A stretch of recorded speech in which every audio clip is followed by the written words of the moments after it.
And we're back. Episode 32? 32. Friday the 13th edition. I am joined as always by my host, Lil Bryan Kern. What's up, Lil Kern? Lil Bryan Kern? You said the last name this time? It's weird hearing it.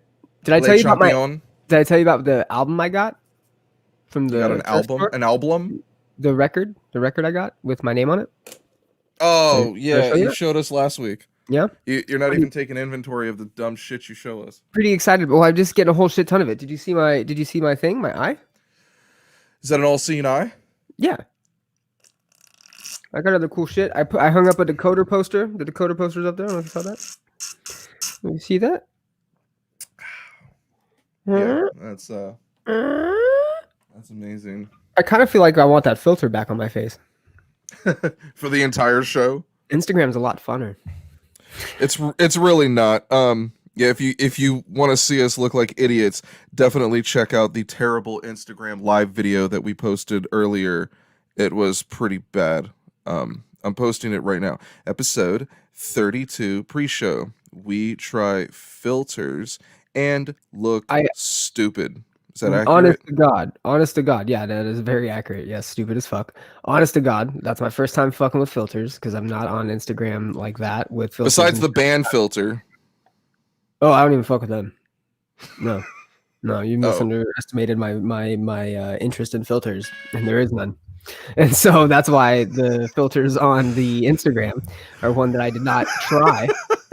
But they are addictive. Now I see why they just take over your world. Because I'm weak and they got me, you know. I actually I'm saying it now. I refuse to come back unless you can apply that filter to my face for every episode here on out. Yeah, I don't think that's possible. I'm gonna need that in my fucking all. Yeah, no. I don't even dude, I stopped paying you appearance fees like the pandemic started. So. Yeah, I know. So you owe me something, and I think you owe me Phil Dryer Eyes filter. The Phil Dryer Eyes filter. Yeah, that was a great. Exactly what I look filter like. we used. Did I stop paying you? That's exactly what I look like. Wow, why do I hear myself? That sounds terrible. I think all right. Jesus. You know, I didn't ask you this earlier, but no. Do we have anything on the 6ix9ine front? You know, I saw it. Well, I mean, obviously, other than him still trying to recuperate from his overdose of hydroxycut, he's clearly not getting in shape. I saw that. I saw that he still looks fat as fuck. The hydroxycut didn't work, and he didn't try anything else after that. So I'm not surprised there. But no, unfortunately, I don't have anything. And I feel like, you know, if there's ever a time you do want some 6ix9ine news, it's around the holiday season. You know, we're short 30-something episodes away from having him on. You know, you think he would start this tour and start this hype train early. You know, you think that he would be on it now, but whatever, it's cool. We don't have to cover him every week, I guess. You know, what is this? No, we have to cover him every week. The problem is that he's not doing anything. There's nothing to cover. Come on, let's go 6ix9ine. Get your foot off. Get your fucking. Stop being fat. Make some more ghetto music. Get bro. Shot, maybe if you were a little bit else. Skinnier, yeah, you'd get some more work done. Be a little bit more productive. Fat. You know, gotta say though, the heavier you are, the harder you are to kidnap. You know, I feel like it's already been done once. They could do it again as easily as they wanted to. You know, that's where they get you. That's where they get you, Matt. That's where you think, right? You think that it would be harder to kidnap when you're fatter, but clearly it wasn't hard to kidnap 6ix9ine the first time. Now he does have upgraded security, true, so it might be a little bit more difficult to kidnap him. But I don't believe him putting on excessive weight unless he wants to be like 690, unless he wants to be like big 690 or something. Then, you know, I don't see. He shouldn't go that route. He should go the young and handsome. You're still young, dude. Come on, build the body up. Get ripped, get jacked, get those mommies that you want. Pretty soon they're going to be calling you Young Chipotle. So watch out. One of the last main active videos we have from you is in shit-stained diapers on the ground getting your ass beat. So you need to redeem yourself, I think, a little bit. You're also crying about some posters in the alleyway. You know, I think you got to recoup. You know, do we have anything on the Kanye front? He remixed Nah Nah Nah, put that out with the Baby and 2 Chainz. Nah nah nah nah nah. 2 Chainz, yeah, nah nah nah nah nah. Nah nah nah nah. Nah nah nah nah. Nah nah nah. Nah nah nah. Do you think that he's that obsessive compulsive where he actually sat there and was like, all right, when you say it, it's got to sound nah, nah, nah, or No. You know, do you think he was that deliberate? And like, if a radio DJ, if we were He interviewing, definitely had here's a Kanye's new particular track, na nah, na nah, na nah. in mind. Exactly, right? And he like, oh no, so you got to get it right. It's got to be nah, or whatever his little tempo is. No. He should have, you know, it would be really relevant if he just named an album God Complex, because I feel like that would describe Kanye perfectly and also hit the same fan base as what he's got, like Jesus is King, you know, Yeezus. He would still follow the godly titleture, but, you know. I don't know. It seems like if it's going to be something sacrilegious, he's probably not going to go for it. Did you notice, too, that every cuss word in Nah Nah Nah is edited? No, I didn't catch that. Mm-hmm. He did that? That's stupid. Yep, and he's talking about not wanting to do the same shit in his music and keep going to the same like places. I guess I don't know. We're never getting another Life of Pablo. You better. I'm just gonna put that bitch on repeat. No, you're getting. This is all like Elton John shit now. Yeah, we're getting weird shit from here on out with Kanye. Hope y'all enjoyed the ride. It was fun. It was fun. Too many white We'll people always have the first 6. Yep. Yeah. All right, so let's move on to the opening monologue. You heard about this? Huh? You heard about this? What is it? Everything. All the headlines for this week. Every last one of them. Hold on. We already know you eat box. Tell your moms. Tell your mom. Hey, because we all know that your pops ain't doing it, so tell your moms that we eat box. Yo, yeah, there's a reason your mom hired landscapers, son, and it's because dad don't want to trim the hedges. You feel what I'm saying? Speaking of trim, you have all rocks in your yard. Your mom's getting banged by a Puerto Rican. So speaking of Puerto Ricans, Johnny Depp just lost his court case against the UK tabloid The Sun. Back in 2018, they labeled him a wife beater due to his alleged abuse against Amber Heard, who is his lying ass abusive ex-wife, excuse me. She was the one who found in court to be abusing him, not the other way around. But since he was labeled a wife beater and he lost this court case, Warner Brothers asked him to step down from his role as Grindelwald in the Fantastic Beasts, and fans are really upset. There's a petition to get him back in the movie and get Amber Heard removed from the Aquaman sequel that she is currently set to star in. I also think it's interesting to note that the way Johnny Depp's contract was set up is that any amount of work he completed meant he got paid in full. He recorded like 4 scenes for the movie. Paid in full, fired, done. So at least he's got some moolah. But yeah, this has been all over the news all week. People are just dragging Amber Heard, rightfully so. I also want to maybe bring up our theory of sexiness to crazy. Yeah, Amber Heard, she's pretty sexy, but she's also psycho bitch. Level 5. So I think that's interesting. Also, go back, watch Pineapple Express, and Dale, Seth Rogen's character, dates a high school girl. It's her. Oh, yeah. I believe isn't she the blonde in Gone in 60 Seconds? I believe so. And that's how I found out about her, because I'm not, you know, it's a rare case when Johnny Depp news makes it across my table, but I've been paying attention to this news in particular because of the fact that she's gotten away with a lot of craziness, and it's blaming on Johnny Depp, and in a time where celebrity after celebrity after celebrity after celebrity has fallen to some weird allegation and some weird accusation. You hope that your boy Johnny Depp's not one of those. You hope that he's not succumbing to the same thing. Then some stuff comes out. Oh no, what do we have? But then fucking the turntables, and all of a sudden you have her being the abusive one, and she's beating the shit out of Johnny Depp, and you think that justice is going to be served and he's going to get his piece. And I mean, Johnny looks kind of like a bitch, bro. I don't know if that's the proper way to say it, but he got just manhandled by this chick. She was manipulative. You told me she shit on a bed. I didn't even know she shit on a bed. That was crazy. She's bad shit crazy. So that hot crazy scale's got to be off the fucking charts in order to be with this one. But he's still being raked over the coals, which is crazy to me, man. It's crazy. You know, I'm glad that he's getting support from fans. I'm glad that a lot of fans out there are going, hey, this isn't right. She needs to fucking get booted from Aquaman. She needs to be held accountable for all the shit she's doing, you know, but it is what it is. It's Hollywood. It's weird. They got to follow trends. They got to buy into shit. It's weird, man. It's weird, but come on, hit me with it. Go. Yeah. I think it's really strange that you have a woman like that, you know, upon the surface, you wouldn't assume and that anything like that happens. And, you know, you got two Hollywood stars and the abuse is going on.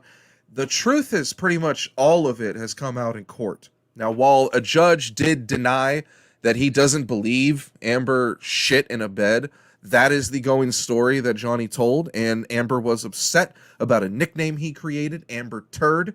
I find that to be hilarious. Hey there, Renee Johnston. Good to see you. Happy about your new T-Mobile job. We were talking about Amber Heard and Johnny Depp. But Amber Heard, I think because everything's come out in court, all that shit's under oath, so you have to take it as the truth. It's really unfair. I can understand that the Sun, being a tabloid, they put out, they said he's a wife beater because they went off the info they had. And at the time, that's what it alluded to. So if you're speculating, then speculate, okay? That's unfortunately fair. That's not slander. He's, you know, pretty much almost exonerated, at least in the public eye, as far as the abuse goes. And it hasn't really been rectified as far as his career. You know, he still suffered. He's got some things back, like being able to portray Captain Jack Sparrow when he goes to children's hospitals, because the movie series is all but done. But now you look at this, Warner Brothers asked him to step down because with the losing of the case, he's pretty much labeled a wife beater, and they didn't want that association. And he was kind enough to step away. He didn't, you know, and he probably made it public that that's what it was. I think it's shitty. I think it's really shitty that she got to lie about it and got to drag his name through the mud. I don't think her name has been dragged through the mud enough. I think it's just starting with a massive, like, fuck Amber Heard campaign on Facebook. It's going to be an uphill battle for her to get roles anymore. She's going to have to go on a massive apology tour. And I don't mean a Robin Thicke, I cheated on my wife apology tour. I mean, like, I did something morally and criminally wrong, and I need to atone for that. And, you know, maybe more than words, show us some fucking action. But it's interesting. You know, I've always made that joke about, you know, you have hot women and this ratio of hot to crazy. And it's like, there's no way that a female can grow up being this attractive and then she's not batshit crazy, because she has lived a different life than normal people. Not to mention, she's gone through some things. She's seen some shit, and probably because she's so damn hot, some shit's been done to her.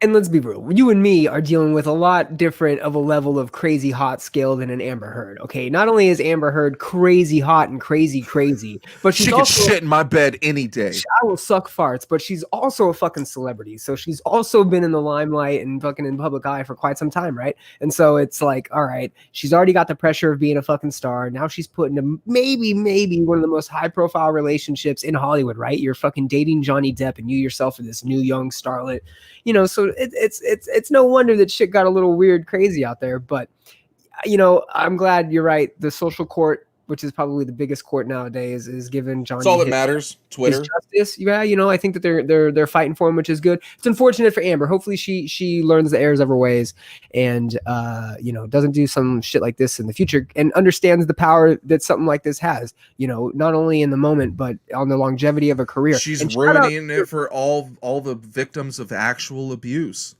Because now there's going to be a bunch of dudes that say, she's fucking lying whore. Hey, and that was with the whole Me Too movement. That was a thing. Like, there was the hashtag believe all women. Whoa. Hey, let's pump the brakes a little bit. You know, there are going to be some people, because there's bad people, that make some misaccusations or lie. There would never be a believe all guys hashtag. Believe Johnny Depp. Oh, Barf, come on. Believe all guys, because I have a foot-long dick in my pants right now as we speak. It's rock hard. Hey, and shout out to your Robin Thicke shout out, because I think the father-son Thicke combo, Alan and Robin Thicke, goes unrecognized in he's TV's best dad. Oh, absolutely. And Robin Thicke can make some jams, my guy. Okay, come on, dude. I've gotten down to some Robin Thicke. So kudos to your Thicke shout out. I just thought it was funny that, like, he went on a whole apology tour about cheating on his wife. You know, it's like, maybe just don't cheat on your wife. Yeah, there you go. This is a good time for me to bring up that this episode of I Hate the Scene is brought to you by Chick-fil-A and not cheating on your wife. You cannot cheat on your wife by getting a 12-piece chicken nuggets today at your nearest Chick-fil-A. Yes, pay us a lot. The other news I have I thought was pretty cool because I used to be a big fan of this type of shit back in the day, and it all died, kind of like our grandmas. Tower Records is Whoa. back. What, too dark? Shut up. Tower Records is back after closing its doors 14 years ago amidst bankruptcy. They have the most iconic record store is now back in probably the only way it could survive. Tower Records announced it is back as an online service. Yep, it's an online store. It's as easy as that. Same thing happened to Circuit City and Toys R Us. The new Tower Records has online events, the return of its Tower Plus magazine that I didn't even know existed, merchandise section, and of course, music, including vinyl, cassettes, in all genres. Are you stoked? Are you going to buy anything from there? Do you even give a shit? Do you have a record player? Or you just buy vinyl because you're fucking stupid? All right, moving on. Wow. No, I'm a Tower Records fan. I think that the online store, like, a little late to that party. I don't know, Tower Records. I feel like you could have avoided all this. 14 years? It took them 14 years? Like, what did they do? They go stack up all their Wham records so they can move them? It's Wham and Blondie. I feel like you could have gone digital and just avoided the whole hiatus altogether and just done this a long time ago. But all right, man. fine, cool. What No, they're going to be selling vinyl, dude. Vinyl, like, is outselling CDs now. Well, because it's nostalgia. Let's remember, nostalgia goes in waves, right? And like vinyl is actually like way more available than CDs now. Yeah, I mean, and like the cassettes are even coming back. Like I want to say, Devil Wears Prada recently did a cassette. Beartooth did a cassette release. Like I have a cassette in the Linkin Park box set. I have nothing to play it on. Yeah, and unless you got a 1994 Ford Ranger, like you're fucking shit out of luck, dude. Unfortunately, but hey. It's nostalgia stake and it's coming back. And I think what's cool is that they're at least willing to come back. And I mean, what you probably will see is some exclusives, right? Because Tower does have some name value to it. So you might get an exclusive Tower Records drop, or maybe you'll get, it might make Record Store Day cool. Yeah. I mean, you better fucking stick to cheap shipping and all that if you're solely going online, man. I think it'll be cool. I used to really like record stores that was like, when you got to be a little older and you outgrew the toy store, the record store was your new toy store. You go and you dig through and look for CDs, or you look for old ones. Oh my God, I can't believe they have this Brother Lynch hung record from fucking 96. Oh my God. And, you find all sorts of shit. Tower Records, FYE still exists in some form, I believe. What was the other record stores? There was Tower, there was Warehouse Music. Warehouse, there was Sam Ash. Sam Goody? Or Sam Goody. There you go. Sam Ash. We talked about this. Yeah. Sam Ash is the Infamous. Sam Goody. Sam Goody. Warehouse. Virgin. Yeah. Warehouse was the jam because we used to go to Warehouse in Palm Springs all the time. We had to do a fucking half-hour, 40-minute drive just to go and get some decent albums. I remember a shit ton of albums we picked up over there. One of the A Day to Remember records we picked up, although it might have been FYE. Yeah, it might have been FYE at that time. There's still an FYE here in the mall up at Lakeline. FYE still exists because they're online. They do the records, the DVDs, all that bullshit. Reading it now. They actually acquired 2 historic Tower Record locations. FYE did, and rebranded them as FYE. And they actually, I guess, bought some of cataloging or some rights to some Tower Record stuff. That's kind of crazy. Yeah, record stores, because they were a big deal. So when you go around places like LA and Orange County, you will definitely find like a building that used to be like a big deal, Tower Records. I love those record stores, man. I feel like all the record stores in SoCal, you found way cooler records. We went to Amoeba Records. That I think it closed down already, but Amoeba Records was probably the world's best record store. I mean, they literally have everything, like too much shit. Was that the Suicide Girl shout out? We have a Suicide Girl in the house. She'll come back and say hi later. They're not paying for advertising, so no one cares. Anything else? Oh, the last thing I wanted to add to this, Virgin Record Mega Store. I liked that because they were massive. They were usually included in Mills malls. I know the Phoenix Mills Mall had a really cool one that took up like 3 or 4 whole storefronts. Like it stretched to like the other side of the mall, and then there might have been one in the Ontario Mills Mall. I don't remember. Am I tripping? Is Record Alley like a chain? Because there was a Record Alley in the fucking in Palm Desert. It's not a chain. It's a standalone, right? That's not. Yeah. That's like their thing. Man, because you think that would be a fucking chain, right? A record alley. Like that's such a name. That's like a fucking FYE, a warehouse. That's like a name that you would think would fucking resonate. That place, like they were one of those dickheads that sold CDs for $17 at the cheapest. Like the only thing I was ever tempted to buy there was a Doors incense burner, and it was damaged. I asked for a discount, they said no, and I didn't buy it. So fuck it. Who were you dating at the time to influence you to get a Doors incense burner, Matt? Which broad was it? And what the fuck kind of tribulations were you going through? We've got a broad reference. A Doors incense burner, my God. I see where you're going with that, and I totally get it. But it actually, with all the drugs I do, I just like the Doors, man. I just went through a phase. They're like we're doing the genres we fell out of, right? I mean, I feel like that whole acid rock, the whole world fell out of that, Brian. It was called World War II. It was called Vietnam. You know what? World War II, sir. What about the? You know what? I don't need to know everything. You know, we're talking about genres we fell out of. You know what I don't like? 1920s Skagawilly. I don't like Skagawilly because I think that the themes in them are. You can't say that word. Skagawilly? Yeah, it's not PC. Well, are you not booting? me. No. What? Am I getting booted? Nope. Go ahead. Is it back to the Scallywags? I swear to God, if you don't continue, you're getting booted. Okay, this is the Scallywags. All right, so yeah, you know, I don't appreciate 1920s Scallywagging, and I don't appreciate the bluegrass, like the really old timey steel guitar bluegrass. Get it out of here. I'm so fucking glad we went over that. You a big 21 Pilots fan? No, I'm not. 21 Pilots, get the fuck out of here. I wasn't expecting to have to go into that segment alone. You ditched me on that. And I was like, it's funnier that way. I was pissed off at World War II. I still have trauma from it. Yeah, I said the wrong war. Whatever, okay? I fucked up a joke. My writers are on vacation. 21 Pilots dropped their single Level of Concern back in May, and now we have some word on their next album. Josh from the band recently said, I'm writing a record right now. I'm not sure when it'll be released, but it's definitely going to be sooner than we were planning on releasing a record. I don't know if this is in between record or if it's a continuation of the narrative and where we left off. I don't even remember where they left off. I haven't listened to them since Blurry Face. I forgot they even released an album in between. But they're kind of a big deal. They did take the world by storm, and they do have the power to just drop a hit record and take over the year. Do you think 21 Pilots' best days are behind them?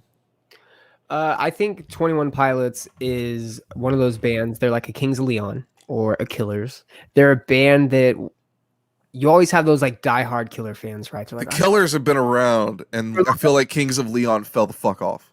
Oh, no. I mean, no, Kings of Leon have been around a long time, dude. Fuck yeah. Who's another big one that's out like... Anyways, one of those like those bands that have like that weird cult hipster following. 21 Pilots is that for like Gen Z or the millennials, like the kids that are in fucking college now were definitely banging and popping mollies to some 21 Pilots. Whatever kind of weird ride that was, it definitely made 21 Pilots this like niche group, which is, I mean, I like them. I enjoy them. I definitely think they're in the realm of just doing movie songs and like killer fucking tracks, one hit wonder track. Am I clamoring over this? No, but I am excited that they're writing. I really liked the song that they did for Suicide Squad, and I think that they're fuck off. That was such a bad movie. Oh, the movie was horrible. I said the song, but the movie was horrible. Yeah, the movie. No, but just the song reminding me of the movie. Ugh. But they also, I mean, the new one's coming out. I'm kind of excited about that. But anyways, they also, I think, are going to be. Fuck. I lost. Continue. Yeah, I lost my train of thought. Anyways, I'm excited about it. Yeah. I think their best days are behind them. I think that they had a slow build with that Vessel album, and I think 21 Pilots, like, they're not going to be able to surpass Blurry Face. The commercial success, the creativeness, it's going to be really difficult. You know, that's the problem when you make a good album. No one ever wants to talk about that. I would like to bring up a band I think a lot of us are familiar with, Born of Osiris. A lot of people bring up that band and The Discovery being their best album, and a lot of people say stupid shit like, oh, they haven't been good since then. I wouldn't say that. I don't think that's accurate. I think the record directly after it was cool. It just wasn't as good. It was like they kind of did a part two, which I think is a safer bet when you're coming off a big album like that. I think Icy Stars, like Treehouse, was a good follow up, kind of like a part two. It's hard to do shit like that. It's hard to follow up a good record, and a lot of bands, you know, if they drop their debut record, it ends up being really good, critically acclaimed. It's hard to follow it up, so that second one usually sucks. There's a million bands, especially in this scene, that you can pinpoint that did that. 303, you know, they have a new song today. We'll talk about it later. 303 came out with that Want album. It was a big deal. They were like going from that scene band in Warped Tour to maybe like getting actual radio play and being a big time band. Then they dropped that Streets of Gold record. I don't know if people really enjoyed that. I didn't. And it's like after that, they just disappeared, tanked. You're right about 303. I think 303's got themselves in a little bit of a niche, though. They're one of those artists that, I mean, you got to be into that style of music. Although I haven't heard their newest release, so I don't know what they are sounding like now. I dig it. It's just like the old shit. Okay, yeah. So I feel like you have to kind of stick to that style if you want to kind of maintain that fan base, right? I think 21 Pilots is far beyond the Born of Osiris, far beyond the bands that you're mentioning in the scene, because they're bigger than that. I think that they are now on that level where they're going to be critically acclaimed regardless of what they do. They're going to be that band in like 10 years. You're going to be singing a song and you're going to do the hook, you're going to do the chorus. Maybe not you, but because you know music. The average person is going to be somewhere at a bar singing the hook, singing the chorus, and they're going to go, fuck, this song's a banger. Who is this? And someone's going to go, it's 21 Pilots. And they're going to go, oh, fucking that's crazy, because 21 Pilots has exceeded that like upward trend, surpassed it, and now they're just going to be that band when they drop something. They're going to have their fucking million downloads, their million this, their million that. They're always going to have millions and millions of plays on all their new tracks, whatever they are. They're just not going to have that kind of rise to stardom. You're never going to have that. When they won their Grammy, they were like, hey, we were or whatever they won, and they did it in their underwear, and they were like, hey, we did this because we were sitting in our underwear saying we were going to win this however many years ago. You're not getting that rise anymore. That's long gone. Anything you get now from 21 Pilots is going straight to a movie, straight to some commercial, straight to some mainstream form of pop, and they're going to be all over the place. We will have to see. Just my opinion. Here's a more creative band that I think you'll be more of a fan of. Yeah. Anthony Green was recently asked what his favorite Circa Survive album is, and he was given a lot of sassy replies, a lot of jokes about being unemployed and not touring. The reply he gave to his favorite Circa album was, quote, the one you haven't heard yet. Fans got real excited thinking that a new record had been completed and that he was hinting at it and that later it would be announced or something, and that's not the case. He later backtracked and said, I guess I should have said the one we haven't written yet. So yeah, kind of boneheaded to get fans excited for fucking nothing, especially when you don't have anything written. Definitely looking forward to new music from them. What is your favorite Circa album? On Letting Go. I thought Juturna was a fucking phenomenal album. It was, you know, Anthony Green coming right out of Seosin and him, you know, being this enigma himself, and was kind of the centerpiece of any band he went to, right? Circa Survive, when they first came out, was Anthony Green's band, his new band. And they had a real strong first album with Juturna. On Letting Go came out and exceeded everything Juturna had done, and live. And this is going to piggyback around to one of the shows that I've gone to that made my list. But seeing them live really, after that album came out, really solidified them as a band, not just Anthony Green's new band, but as a band. And every album is eclectically better. It's sonically better. Every album gets better, but I think On Letting Go really, really started that. They had a great debut, but On Letting Go, you want to talk about powerful follow-ups? On Letting Go for sure. So I agree with you on that one. On Letting Go is my favorite. It's one of my favorite albums ever. I think it has the best guitar tone I've ever heard. Yes. So my top three Circa albums, I wrote these down. I didn't go past that. On Letting Go. Mm-hmm. Number 2, I think, would surprise people. Dissensus. And number 3 is Juturna. Okay. Dissensus I really liked because I listened to it on tour, so I listened to it obsessively at that point, and it was a lot of desert drives, and they are the perfect music to listen to in the desert. They have a very Burning Man feel to them. I don't know if that makes sense to people, but I dig it. That Dissensus was like the Sumerian album they released. It was dope. Yeah. I would take out the census and put in Big Blue Sky. And Blue Sky Noise. or Blue Sky Noise, yeah. Sorry, they did the big extended version of it. I was looking through their list right now. I So would put that's the mainstream debut. yeah, and only because they you know you have their tours after that were Circa Survive headlining every single tour, right? They kind of fell out of that support spot. And it was just it hit different. It was a little bit more, I think, pop sounding than their other albums were, and I think some people give it a hard time. I think that might surprise people other than the sense, along with the census. It's one of those albums that it wasn't a Juturna. It didn't kind of fit a Circa Survive-esque fully throughout, right? It was a pop album for sure more, but I enjoyed it a little bit better. Blue Sky Noise just kind of disappointed me because after On Letting Go, I had really high expectations. They signed this major label deal, so you're expecting greatness, and when it drops, it just wasn't what I expected, so it bummed me out. Yeah. You don't give a shit. Long live Circa, though. I mean, dude, they're so good. I mean, that's just Circa's way good. Anthony Green's way good. Yeah, you can't have like you saying that it's disappointed you. I mean, that makes sense, but to me, it was that was like with Roots Above, which to me is probably the Devil Wears Prada's best album now. But when it came out, I was like, man, this isn't Plagues. This isn't fucking Plagues. This isn't this. They've changed their sound. I don't like it. And it was an in the moment thing that I didn't like about it. Blue Sky Noise or whatever, it is that, yes. And I think in the moment you probably don't enjoy it or don't appreciate it. And its production quality is a lot different too. It is a different production quality than other Circa Survive albums, probably because it is a mainstream. But it came out funky. It came out real weird, and I think that's why I like it probably. Ocean's 8 Alaska, metalcore band. First new music in 3 years. They return with their original vocalist, James Harrison, not the Hall of Fame linebacker from the Steelers. Apparently he's an Aussie like the rest of them. They return with the song Metamorph.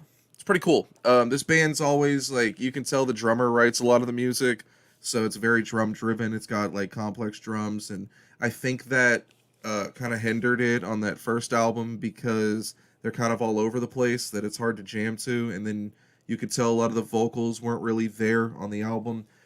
They were on the Warped Tour that I did, and I thought they had like the best looking merch, but their performances were like whatever. The drummer's always been solid. It's funny that you say that because I've something about Ocean's 8 Alaska did not stick with me. I like their new song, and I like it for whatever reason it sticks out to me, but I didn't like him when I first heard him. They reminded me of like an Asking Alexandria that was trying to be mathy. And they reminded me of it makes sense. They reminded me of what did Tasters? What's that band they became? Upon This Dawning. Upon This Dawning. Yeah. Upon This Dawning, when they were on Fearless, were really, really generic. And that's how I felt about Ocean's 8 Alaska. I didn't think the production on that album was amazing. I thought a lot of it was kind of generic and like pieced together. So the album, it just came and went for me. It was like, oh, that's cool. I thought the name was cool, and that's what drug me to it. The album cover looked cool. I listened to it, and then I moved on. But where I moved on, they popped back up on Warped Tour. Kids kept talking about them. I saw kids wearing their shirts, and it would seem like their performances were like whatever. There was, I don't know. They're a band. There was a bunch of bands like that too that came up around the same time that all sounded the same. I think of Feed Her to the Sharks, which is another. Oh yeah, they were fun. Alaska, and there was also there was a couple of them that all sounded the same, and nothing really stood out about them. Nothing really stood out about the way that the albums were mastered or produced. They all sounded the same. They were all very generic, and I think going into this Ocean's 8, my hopes were not. I had no expectations, right? Because I have nothing about them that really stood out to me, and I enjoyed it. I really did like it. So maybe they have changed up their writing style a bit, but it makes total sense because their structure was weird. I want to say mathy, but not. But it was weird timing, and having a drummer write music seems like it would be fucking confusing. It was so weird. Where do you start? Unless he's, well versed in other instruments, but I feel like that's just a weird start to spot. Oh man. You can always tell when that happens. Like I think. I feel like Texas in July or an ABR might have been that way. I just feel like you go to a jam session. He's like, all right, guys, check it out. You ready? It's just a bunch of noise. And then they're just like, yeah. Well, he damn near has a solo like in the song, a Yeah. drum solo. Other bands that have returned with new music that haven't been around in a while. 303 have finally returned with some new music. They have a song called what is it? Lonely Machines. It's kind of a weird name. Lonely Machines is featuring 100 Gex, which is an act we talked about as being possibly one of the worst. I don't know. They're really hated on Twitter, but to me they're like whatever. They're two redneck looking white kids that make heavily vocoded auto-tuned music. They sound a lot better on this 303 song. I dig it. It kind of goes back to their heyday on the Want album. That's what all the articles are suggesting. That's what it sounds like. So, did you listen to it? I did after you told me to. I didn't really know 303 was even still in the game, so I was surprised when you brought Yeah, that up. I didn't even think they were still gonna come back. It is. It's 303. I enjoyed it for what it is. They look the same. They do, which is kind of funny, and they're still very proud of Denver, which is, I guess necessary. But I was actually more into 100 Gex and thinking just, what has people on them, and they have a wide range of musical influences. Apparently, 303 is a huge influence of theirs, according at least to They're young. Les. Yeah, according to Les, the female. And apparently, Wait, there's a chick in that 100 Gex? Or maybe not. Maybe Les is his name. Les Laura. I was gonna say I really fucked that up if that was the case. First time really getting into him was today, guys. So apologize for anything. But apparently, huge influence on them was 303 and Cannibal Corpse, of all fucking bands. And they got into music after listening to apparently Skrillex's "Scary Monsters and Nice Sprites." So okay, a little bit of 100 Gex. I just want to go on record as saying as much hate as that Scary Monsters and Nice Sprites gets. That's one of the greatest records ever fucking made in the history of music. Sorry all the elitists out there, but when you hear the title track from that record and like that, if it doesn't invoke any emotion in you, then you're dead. You're a dead man walking with a pulse, okay? You're a son of a bitch and I don't trust you and I won't invite you to my fish fry. Not to mention the influence on like meme culture that it had, right? Because it had the chick that did the Stacker Cup. Oh my god, that sample in it, right? It was beyond its time almost. And if we're gonna talk about Skrillex, like that's a whole show. That's a whole fucking show. This should have been about Skrillex today. Really, I felt like a Halloween themed Friday the 13th show would have been a perfect Skrillex show. We're gonna do the 1,000th episode on Skrillex. Just more tribute. It was a couple weeks ago was the 10th anniversary of Scary Monsters and Nice Sprites. Shout out to that record. Oh my god, so good. Hey, shout out today, 15-year anniversary of losing Eddie Guerrero. Shout out. Lie cheeks. Yo, R.I.P. Eddie. He's your poppy. Viva la raza.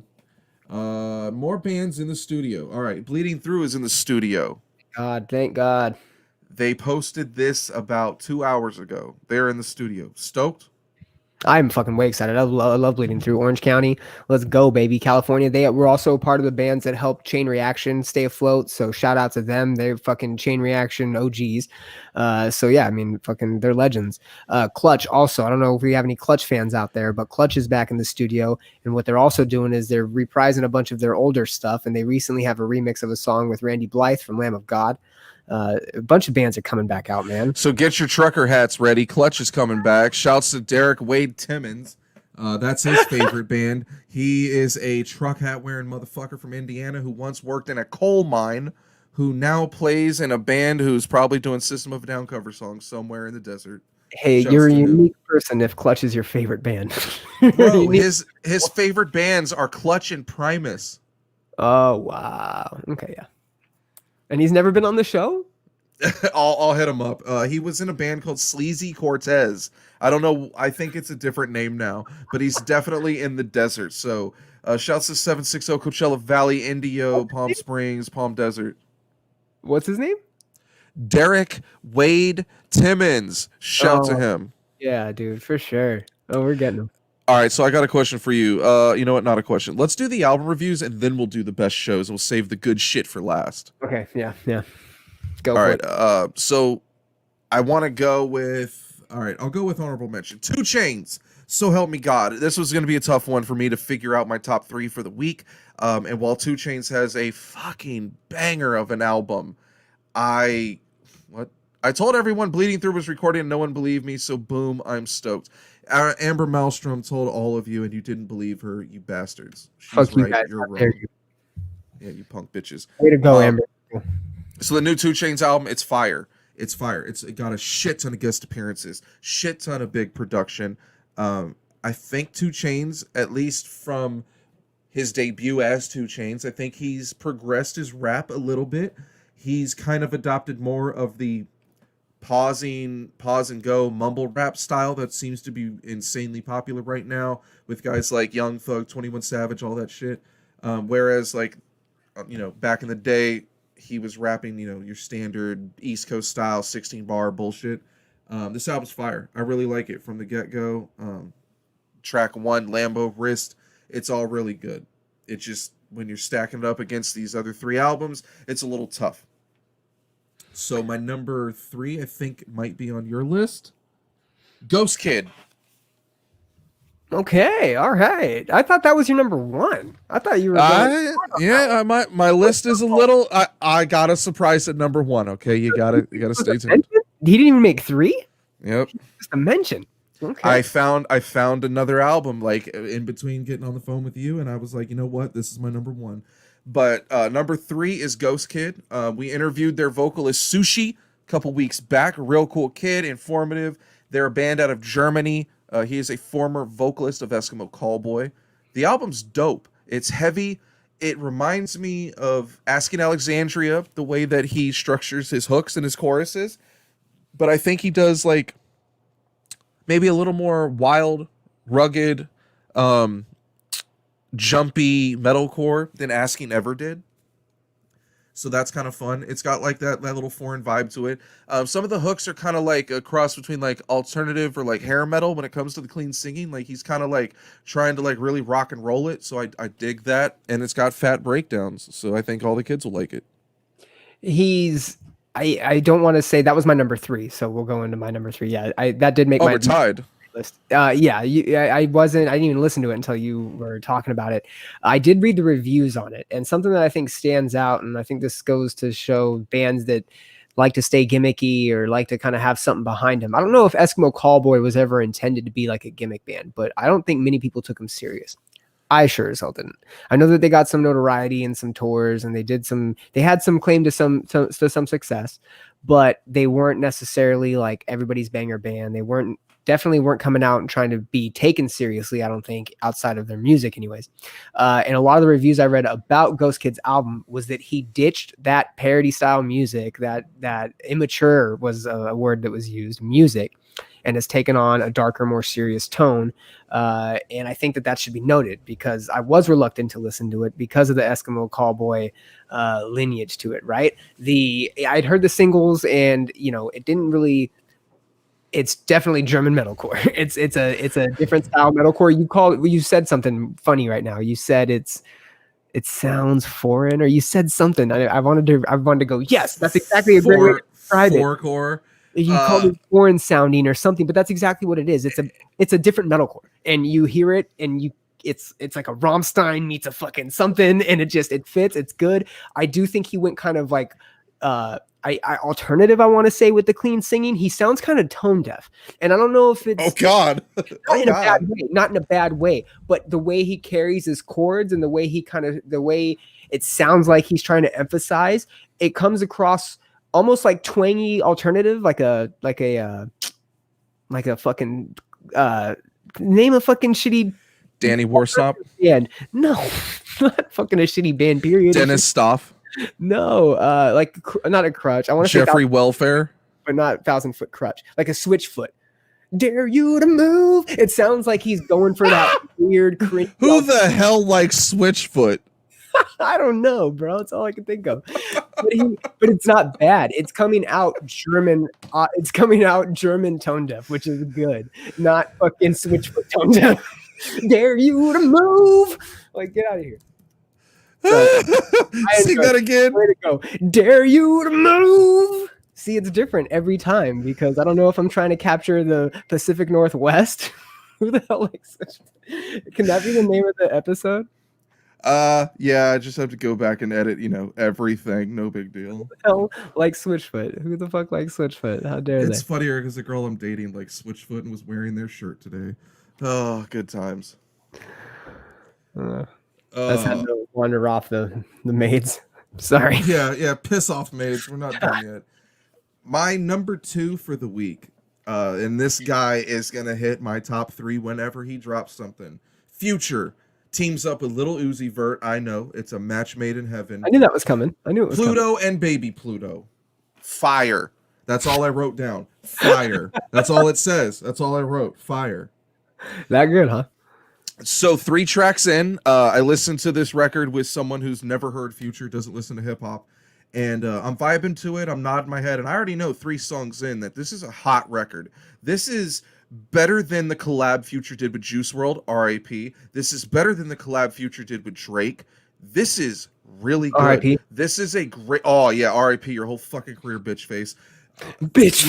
Little Uzi Vert is just the perfect compliment for Future. I mean, he's kind of like obviously he's not a teenager, but Little Uzi Vert's like a teenage Future. If you think about it, he's like got the piercings and the colored hair and the face tats. He connects with the white kids in a way where I thought he was like 20 now.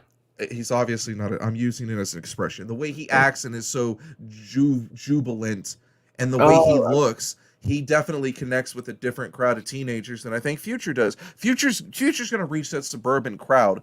Yeah, but he's also like heavy with the Jamaicans and vice lords and shit. Shouts to Bryan Kern. He commented, "Bitch face." That is the funniest thing I've heard anybody ever say to Drake, dude. I don't care what anybody says. Let it be known right now, and I hate to see it, episode 32, that I think Matt calling Drake a bitch face is probably one of the funniest things I've ever. Yeah, bitch face. And it was in passing. Like he got called bitch face as a child, and it traumatizes him. Yeah, bitch face. Oh my god. Shitty name, bitch face. Oh fuck. Drake is a bitch.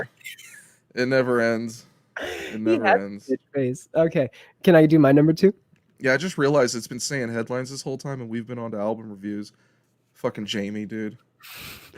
Chris Crack was my number 2. You guys may be saying, hey, Brian mentioned Chris Crack last week. Well, yes, he's dropped another album, folks. Chris Crack has dropped his 4th album for the year. I didn't get into him until last week when I was scrolling through albumoftheyear.org and I came across Wash Rappers Ain't Legends. And I described him as a hip-hop rapper or a backpack rapper with...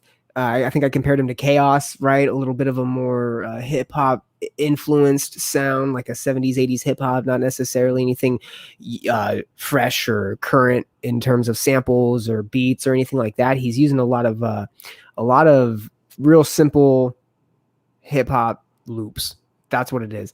Still same backpack style on this album. This album's called Haters Forget They Were Fans First, which that really speaks to what this album is, because he's going in on his stardom, his I guess rise to fame that's been fairly quick. And as I do my research on him and I go back, this kid's only been out since 2016. Okay. 2016, he's put out a couple albums. He has some singles from like 14 and 15. In 2018, he released 32 singles. He also released, you ready for this? The dude's on fucking fire. He doesn't stop. He released 1, 2, 3, 4, 5 albums in 2018. In 2019, he released 1, 2, 3, 4, 5 albums. This year, so far, he's released 4, and it's expected that he's going to release another one. This dude is fucking crazy. He does, and each album is 12, 13, 14 tracks, 16. He exceeds 20 tracks on some of them. His albums this year are White People Love Algorithms. Yes, 411. Who is Chris Crack? Better pay attention. You're hearing them here first. Good Cops Don't Exist was the name of his second album that came out. That came out in June. Very pivotal time. Check that out. Wash Rappers Ain't Legends. And then today, most recently, Haters Forget They Were Fans First. It's a phenomenal album. Check it out. Chris Crack. Check him out. Word is bond, yo. Word is bond. I'm trying to think if I had any honorable mentions. Yeah, you did. You said you fucking 2 Chainz. Oh, honorable mention. D Block Europe. Found that. That was. We can do some honorable mention singles. We got Rage War with a single. What you Lies? Love that one. No, it wasn't about it. What Lies Beneath released a new single. We had another one too. What Buried, lies beneath, or those who lie beneath? no, what lies beneath? Holy crap! How am I supposed to keep up? I don't know. Uh, it was, and also Buried but Still Breathing. That's that band that I was telling you has the very do-it-yourself. They released a new single today too as well. So shout out Buried but Still Breathing. Remind me to talk about them in a minute. Yes. My number one album of the week is probably going to be a shocker, and I want to save it for last. So, what is your number one? My number one was ASAP Rock. Yeah. I gotta look this up. And so I've never really listened to ASAP Rock, never really got into him, put this album on. It is a doozy. And what I mean by a doozy is it's a concept album. He's basically walking you through what you need to do to exceed this, or what's the word I'm looking for? I don't know. Basically, pass on to the afterlife, or go to another universe, or go to an alternate dimension. He's basically giving you the guide to doing that in this album. He opens the album up with an introduction, letting you know that you are literally getting the blueprint of what to do if you want to transcend into the afterlife, and what you want to do if you want to stay there, or if you want to go there and come back. Very trippy. And then the album is literally, I guess, his time frame from when he discovered himself and what he wanted to do with his life, and becoming woke, for the lack of a better term. I don't know what that is, but he's now gone through this transitional period where he's apparently been to other dimensions. I'm assuming there's a lot of drugs involved, and he is here to guide people on that journey. And he believes that that journey is the way to happiness. It's a fucking phenomenal fucking album. I'm not a huge now, and you thought I said ASAP Rocky. It was ASAP Rock. I know that there's a whole ASAP. ASAP. Okay, is he a part of this, or is he separate? Excuse my ignorance, but ASAP Rock has nothing to do with ASAP Rocky, ASAP, and the ASAP Mob. Okay, Completely different style of hip hop. Just pronounced as ASAP. Did you say it funny like that? Yeah, I don't know what ASAP is even supposed to mean, but yeah, ASAP is totally different from ASAP. Spirit World Field Guide is the name of the album, and that's what it is, man. It's a field guide to somewhere else. But yeah, I enjoyed it. It kind of reminded me of like old school clips and like Evidence, almost very trippy, very like. Yeah, he fucks with Ev. He's been featured on songs with Ev. Yeah, so am I wrong in thinking I was like, dude, wasn't he a part of the Living Legends or Hieroglyphics or something? Yeah. No, that's Weatherman. I think that's Mussolini. Or I brought up Mussolini and Planet Asia earlier, and you said Mussolini you thought was because they also did an album. I think Mussolini's from the Outlaws or something. I'm about to look that up. That's right. Regarding ASAP Rock's name, he said, I acquired the name ASAP from a movie I had acted in with some friends. It was my character's name, and it sort of stuck. The rock part came later just because from throwing it in rhymes. And then ASAP is ASAP, huh? And that's with the money sign, and that's the ASAP Mob. And shout out ASAP Yams. It would have been his 32nd birthday today. The founder of the ASAP Mob, R.I.P. There's like 9 of them, right? 10 of them. Yeah, dude, there's a fucking bunch of them. So I'm totally crazy, man. I really thought ASAP Rock was part of that Living Legends or Hieroglyphics crew, because like those are two. If you're an underground cat from California, Living Legends and Hieroglyphics, I mean, that's it. That's the two biggest underground hip hop groups there are. I mean, I'm a big Dilated Peoples fan, so I'm gonna lean with that and the Liquid Crew. But yeah, damn, that's some good shit. ASAP had some good stuff. I remember a couple months back, I reviewed his EP on the podcast. He had done a soundtrack for a video game, and that was kind of interesting. You ready for my number one? Mm-hmm. My number one for this week is Andrea Bocelli's Believe. Just in time for the holidays, Italy's own Andrea Bocelli returns with his 17th album release. That's right, 17th studio albums. Believe is co-produced by Steve Mercurio and Hayden Bendel. Brian, you're very familiar with those two. I think this record is much better than C and Cinema, his last two releases. And get this, you're going to love this, Brian. He's joined by the most Grammy award-winning singer in the history of music. Alison Krauss joins him for a cover of Amazing Grace. I don't know what he's doing. I think he's just trying to tank us. I don't know. I'll find out. Dude, yeah, it's fucking good. Was that a hammer phone? There's a hammer phone. I don't have my issues. had to improvise. I don't know where we were going. And why, Matt? Why was this your number one album? Andrea Bocelli, it struck a chord with me, dude. Like I was listening, I listened to the 2 Chainz, the Future, the Ghostkid. I heard some dubstep. Something about Andrea Bocelli, it just spoke to me. What track? What track should I listen to? Should I dive in head first on? Just put it in and press play. But yeah. Okay. I mean, because the first song is good. It's gonna build up. By the 4th one, you're good to go. When you get to the Megan Thee Stallion song, that one's fire. Why are we? I feel like there's gonna be like a plot twist that you're gonna throw in there. Andrea Bocelli, yeah, okay. Bocelli, sorry. No twist, just good music. All right, cool, man. I'll put it in. I'll hit play. I'll hit play on that bad boy. I'll put it in and I'll just hit play. I'll drop that needle. So favorite shows and tours. Okay, I haven't. My 5, 13 going to 8, all over the place, bro. So we should do this from 13 and up, right? We should start with 13. Yeah, of course. Yeah, and then highlight it with the best shows ever.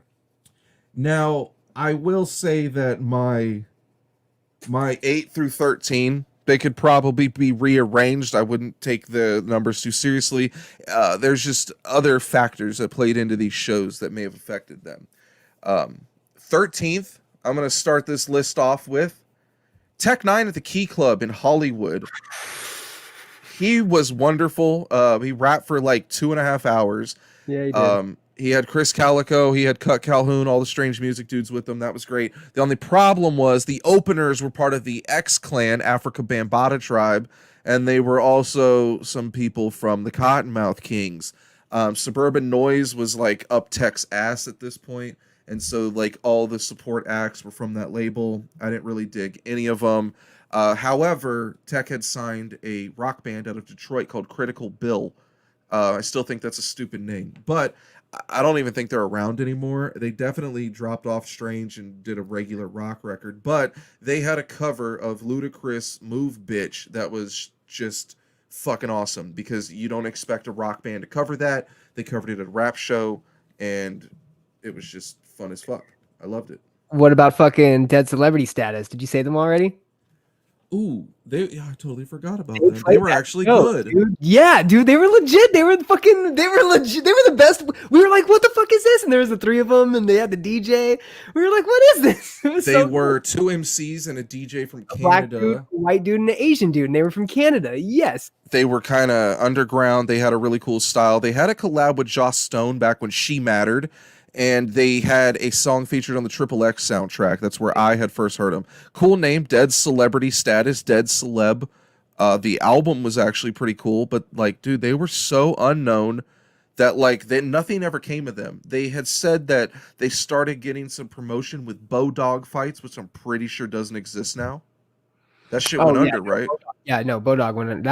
Actually, Jorge Masvidal came through on Bodog. That was his claim to fame, actually. Word. Jorge Masvidal is a fucking animal. Him and Eve Edwards fought in Bodog. It was a dope fight. Yeah, dude, that was a crazy show. That one didn't make my list, unfortunately. But fucking such a great show. God damn it. It just goes to show you like the big difference between rap and rock shows. Like when you go to a rock show, the bands, like typically their styles are similar and they fit the bill. The rappers on this show, they weren't necessarily similar. They were kind of just all underground, and that's a huge umbrella.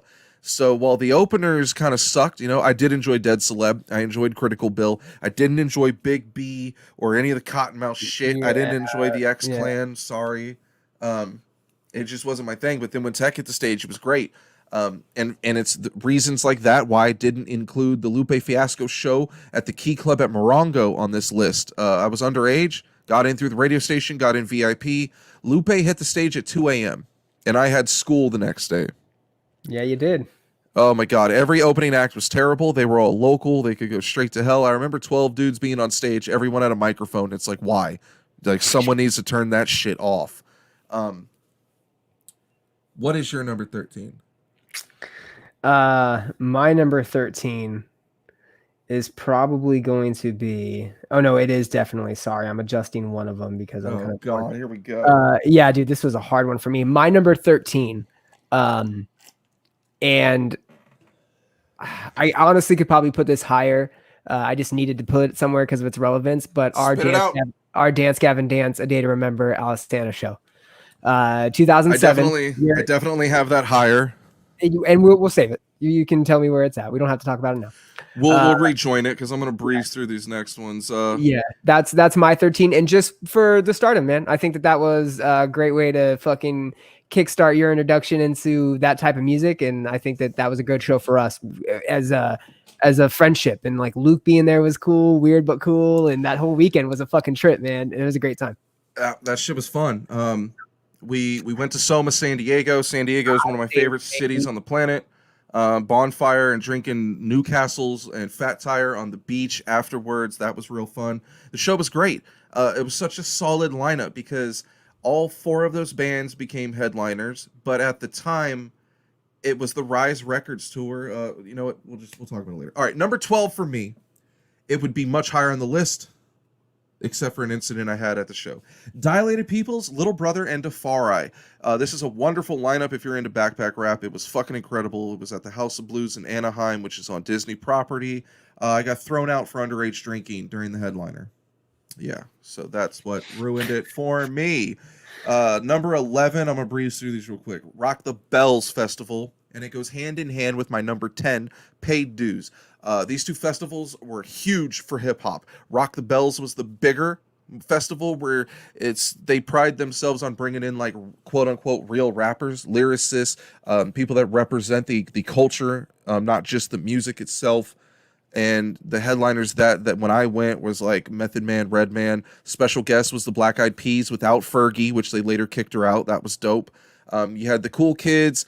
Just a ton of fucking acts there, man. Like, I think Fat Joe might have been there. Like, there was just too many to go over. Paid Dues is like Rock the Bell's little brother. It's like the more underground backpack version. That's where I saw DJ Muggs and Sick Jack and Dilated Peoples, Jedi Mind Tricks, and the entire Living Legends, the entire Boot Camp clique. Just real cool underground hip-hop shit. Number 9 is a tour that I will gladly let you make fun of me for. I enjoyed this show, so fuck you.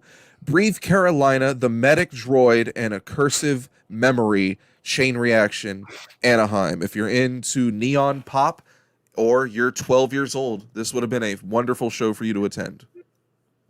I didn't go to this one. I want to say we were still chilling at this time, but ooh, not. I don't know. I for sure took Laura to that show. Oh yeah, probably not then. Yeah. Okay. What were you on, 9? Because I can breeze through mine next. Like that was 9. So yeah, let me get you 13 through 9. So number 12 for me is going to be an Anne Boleyn Emery show that I saw at Glass House. It was my first time going to the Glass House. This was back in like 2005 or 2006. And me and Matt have been to a lot of shows, and we understand the importance and the value in catching those opening acts, those first bands that come on stage, right, may not have the biggest following, especially if they're a touring act, because they have the potential, right? Other bands thought that they were good enough to pick up, put on the bill, and take along with them. So when it's an opening touring act, it's something special. That day I found out about this band called Far Less. They've since disbanded, but they put out 4 albums, and I bought their CD that day. The only other band that I can think of that I've done that to as emphatically was Dance Gavin on the show that I just mentioned, because that show that I just mentioned for 13 was the first time we had ever seen Dance Gavin dance live, right after Downtown Battle Mountain came out. And so we saw that show, and it was about a week and a half before it was a week before it came out, and they were selling it. Yes, yeah. And so the importance of seeing those opening acts and if they're a good act, Far Less is phenomenal. And so this first time at the Glass House, phenomenal venue in Southern California, Pomona, shout out. So yeah, for number 12, that was that. Number 11 was another Soma side stage show. This was Seosin's debut LP release show. They had only done 3 of them. They did them all throughout California. They took Kenosha, Yesterday's Rising, and I believe Blinded Black another band with them, and did these 3 shows. They did Soma, they did the Glass House, and then they did Shout out Kenosha and whatever happened to that band. Fuck, dude, they were fucking crazy. Yeah, dude. Actually, it wasn't Kenosha. I'm sorry, that was the band you and me saw. No, the name of the band was Makoto, and it was actually Oh, it was that's a Ray. way different Orange Yeah, County band. it was Ray from Taken. So if you guys are Taken fans, if you're old school Taken Thrice fans, Ray has a new band called Makoto, or had a band called Makoto, and they played with Seosin. It was their debut LP. They had Cove. I had seen Seosin a couple times before this because they were famously on tour and doing shows with no album out. They had only had an EP and then a follow-up EP. So that was a show that stuck out to me for sure. My number 10 on the list is going to be Vanna and Iwabo at Chain Reaction in Southern California in like 2009. It was the last tour that Chris did with them before they got Davey. I guess unofficially met Rickshaw from Iwabo on that tour because we hung out with Iwabo before the show. We hung out with Vanna and were able to hang out with them too. And now me and Rickshaw and you have become pretty good buddies. So shout out to Rickshaw and Worship and Tribute Nerd. But yeah, that was a good show. That was actually with O Sleeper, Iwabo, Vanna, and then they also had I feel like somebody gross like My Children, My Bride was on Human there. Abstract is who it was. Sir. It was the Human Abstract is who it was. Before Travis Richter. And it was a great show. That was number 10. My number 9 is my number 9 may be on your list as well. And it's the Evidence at Amoeba Music in Hollywood is my number 9. That did not make it should be on my list because that was a good show. My favorite rapper. Wearing the hoodie he wore in the music video. He pulled me on stage. Good time. You know what? It probably would be my favorite if you had the fucking footage. Again, yeah, my bad. It never fails. The phone Brian recorded on immediately lost service and got destroyed after that. It lost service on the way down there. Well, it was one of those things where it lost service, so now you didn't have any service on it anymore. At all. So there was no way to send the video out. Yes. And you couldn't just like plug it in and then find it and then extract it. And then because it was a flip phone. Yeah, and then Luke ran it over. Yeah, shouts to him, ruining everything. It was just Evidence and Alchemist and his home. Right, Alchemist was there on the tour. Alchemist was there. Yeah. Evidence, Alchemist. I was wearing that hoodie, and they asked me how much I got he had it on for. Before for like a second. He had some hype dudes up before him that were up there getting everybody all hyped. It was in the record store. You want to talk about record stores? Amoeba Music in Hollywood. 2 stories. I got a Chiodos Bros album. A Chiodos Bros album, not Chiodos, when they were the Chiodos Bros, back before Jason Hale was in the band. I got that album that day at that record store. That's the kind of shit you could get. What's that song, The Battle of 1834 or something? Yeah, or something stupid. That used to be back in 2008. That was the outro music to the podcast. Yes, it was. Backwards, wasn't it? Didn't you play it backwards or something? I did play it backwards one time, but I usually played it forward, and nobody had a fucking clue what it was. Yeah, dude. The fucking shout out to Amoeba Music. Anyways, that was number 9, so 8 and on for you. All right, so 8 is a little open. Any of the Artery Across the Nation tours, they were typically like 8-band bills, but they weren't like an exhausting 8 bands. It was a dose of 8 bands of new music. You would have a headliner who's like the one with the most traction, and then you have a bunch of new acts. I mean, there were so many bands that I discovered through that. Every band in this genre from 2007 to 2010 was going through Artery. I mean, everybody, dude. Drop Dead, Devil Wears Prada, Miss May I, Alisana, Breathe Carolina, Attack. Everybody we listened to, man, they all went through there. So yeah, a lot of those, and then there were smaller acts that we would have never found otherwise, like the Hotness from North Carolina, Blinded Black. Yeah, Blinded Black was on that tour. Shouts to Dance Gavin and Will Swan for starting the argument that broke that band up. Blinded Black did not last long. They were interesting. They had like back when every bands were just starting to incorporate keys and synth, like that shit was new. They were cool. There was a year Attack headlined with like In Fear and Faith, Lower Definition. I think Lower D broke up and Icy Stars had to replace them. But that was a good show too. There's been shows with Woe Is Me, all of them fucking bands. Like it's just really cool tours. I always enjoyed those. Number 7 is one that you probably would have loved if you attended it with me. This was in San Antonio at the White Rabbit. Architects, Let Live, I the Mighty, Glass Cloud. Such a random fucking bill, dude. I the Mighty with Architects and fucking Glass Cloud, and you have Let Live, which I can only imagine. My God. Let Holy Live shit. Architects co-headliner. Yes, dude. Yes. Architects tore it up. Let Live tore it up. What's the dude's name? Vocalist? Jason. Jason's hanging from the rafters as usual. I the Mighty, back when I still liked them and tolerated Brent Walsh bitch ass. They were a great performance. I mean, fucking incredible. I really like that band and their second album. It's just unfortunate that Brent Walsh is such a bitch ass bitch ass douchebag, sexually abusing, creepy, can't get laid on his own, egotistical. I play acoustic and I'll tell you when the fuck you can give your opinion online, dickhead piece of shit. Equal Vision Records dropped you and isn't gonna bring you back, bitch. But man, their music was really good back then. Also, Glass Cloud was on that show. They were super heavy. If anyone has seen Jerry Roush, let us know if he's healthy, if he's alive, he's got an addiction. I'd like to know. If you see him in a gutter somewhere or if you see him in a tattoo parlor. I literally haven't heard from that dude in forever, and I don't know who has. Number 6. Were you on this? I don't even know. No, you weren't there. Under Oath, Devil Wears Prada, Seosin, The Famine. No, I wasn't. I was supposed to go to that one, but I didn't. Because we were going to interview. They gave you the bassist of fucking Devil Wears Prada. Yeah, no. So I got Jeremy from Prada. That was fine because I had interviewed Mike before. Under Oath bassist, right? Grant from Under Oath. Now, Grant's a great dude. Great guy. No shot to Grant. Grant's been with the band the whole time, so it's not the worst pick, I guess. But as someone that does press, it's kind of a given that you want the vocalist. They didn't give me either one. That's fine. We talked to Spencer Chamberlain after the show. Real great guy. But I said hi to Aaron in the green room, and the dude didn't even want to reply to me. So I've had a very salty taste in my mouth about Aaron Gillespie ever since, and I don't listen to the Almost.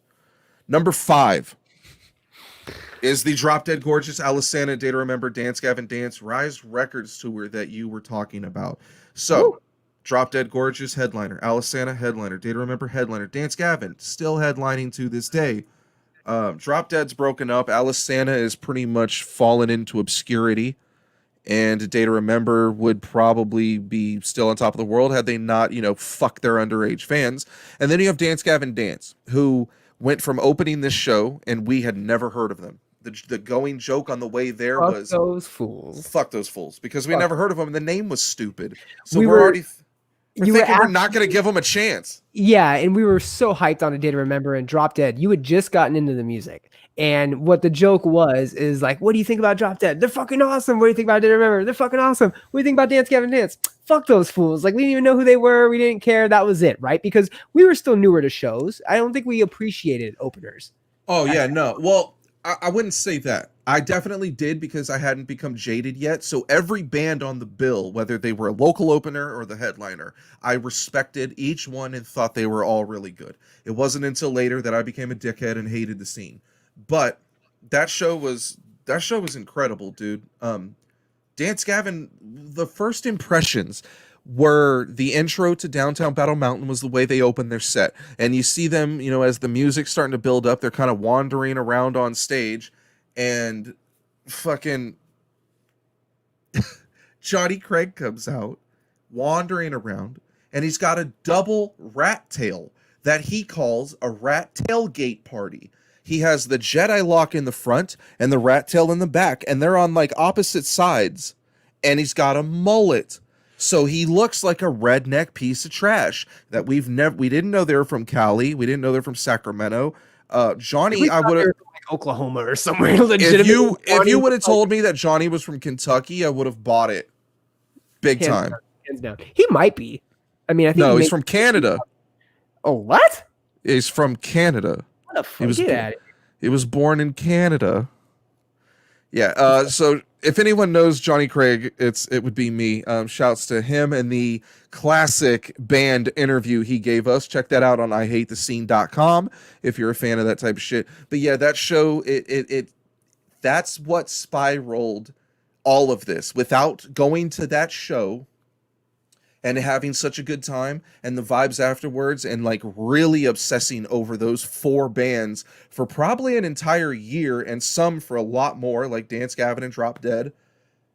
That's what kicked off this entire podcast. It was then that I realized this is my happy place. This is where I have fun. This is where I'm myself. This is the music I like. And where I had come from the hip hop world, probably listen to hip hop cumulatively more than anything else in my life, that music started to speak to me and the emo shit, and it got me. I still to this day I love Drop Dead Gorgeous. I have them on vinyl. I own the records. I still try to hit up Danny Stillman and get an interview.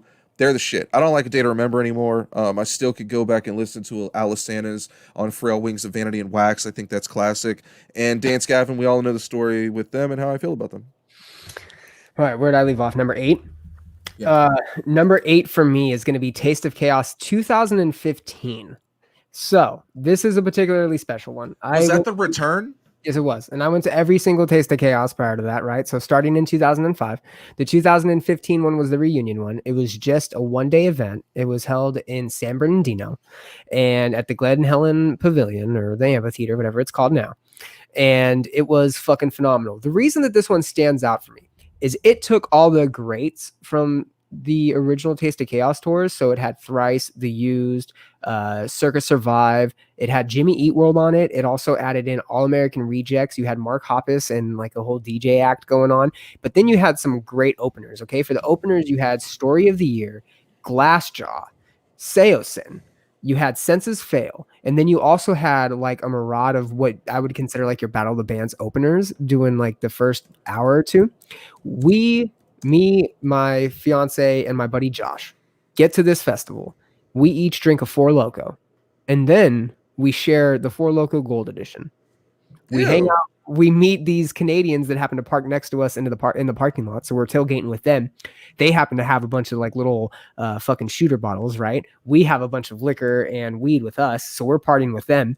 We go into the festival. My fiance blacks out during the Story of the Year. What a bitch. Misses 5 or 6 different acts and gets resuscitated back to life during All American Rejects and is there playing at the end of the festival. And as she got brought back to life, there was carnival rides, there was a bunch of other shit going on. So we nursed her on like a gigantic swing and a gigantic slide. By the time All American Rejects were done, Dashboard Confessional was getting ready to play because Dashboard's playing, right? We get some food. We hang out during Dashboard. By the time Thrice comes on, she's ready to fucking go. Jimmy Eat World comes on after. And then we have fucking The Used. It was phenomenal. So that was my number 8. My number 7 is Harmar Superstar. Harmar Superstar is an artist that has toured with the likes of Janet Jackson, Whitney Houston. He's a like world-renowned backup dancer because he's like this short, fat dude. But he graced his presence in California. We went to Pioneer Town. And this is fucking boring because Matt's literally nowhere and doesn't know. Nobody's going to know what I'm talking about. But yeah, so Pioneer Town, California is this dope little spot up in like the high desert area where we're from. And it was mine and my fiance's first date. And we were going to go see Macaulay Culkin's band. You're still on mute. You're on mute. So I can't hear you. I didn't want you to hear me. So Macaulay Culkin's cover band, the Pizza Underground, which is a cover band of the Velvet Underground, was one of the acts at this show, and Harmar Superstar was the headlining act. Harmar is from St. Louis, Missouri. He has he's from Minnesota. I'm sorry, he's from Minnesota. He has played 5 Timberwolves halftime shows, including one before pandemic hit. And he was the headliner, and we got introduced to him. So because of that, November 18th every year is Harmar Day. That was the date of the show that we went to. Fun fact, the opener for the show, can you guess who it was? I'll give you one artist who's bigger than life right now that was the opener for that Macaulay Culkin Harmar show. Guess who it was? It's a she. And she's fucking blowing up. Huge. Billie. Bigger than everybody right now. No. Pretty Lizzo. Reckless? Lizzo. Ew. Lizzo opened the show with her lesbian lover DJ. I think she's a lesbian. I don't know. Opened the show with her DJ. Well, And you can't just call her a lesbian if she's not. At the time, had already had 3 albums out. And this is 2014, opening in front of 50 people in a bar in the middle of a desert. Lizzo. And the opening act was this dude named Toby Goodshank. He was fucking phenomenal. And we got stoned with everybody afterwards. It was fucking great. Number 6 for me is the Chiodos home show. So Chiodos actually came through our hometown of Palm Springs, California, and played the Elks Lodge. I didn't attend this show, but I retell the story as if I did. Yeah, everybody does, but they did play Jamie's Elsewhere, and I mean not Jamie's Elsewhere, Jane Eyre, Jamie's Elsewhere. Yo, I'm glad you said that because I've asked Matt about it, and he didn't know Chiodos or the Fall of Troy well enough to confirm that. Yeah, and he was like, I think. Yeah. Oh, what's crazy is it was the Fall of Troy too, and like the Fall of Troy I never got into, but they were phenomenal, of course. Oh God, they're so good. Thomas Eric ended up joining Chiodos, right? So they fucking obviously stayed connected, but it was a fucking great show. They're on the same label. Yeah, they're both on Equal Vision. They were basically playing with a couple local bands that we knew. Matt Claiborne, shout out Matt Claiborne, was the lead singer of Jane Eyre, who played with Chiodos and Fall of Troy at that show. It was at the Elks Lodge, this legendary venue in the desert where we're from. It closed down a couple years after that, but they had some great shows going through there. They had Bloodline Calligraphy. The dudes in A Day to Remember came out, but they played at a different venue. They played at a Mexican restaurant. No, they played at Castle City. It's a pizza joint. The Hotness played at a Mexican restaurant. The Hotness and For Today played at Cafe Abuelita. For Today played at a cafe that probably seats 30 people normally. I got one worse for you.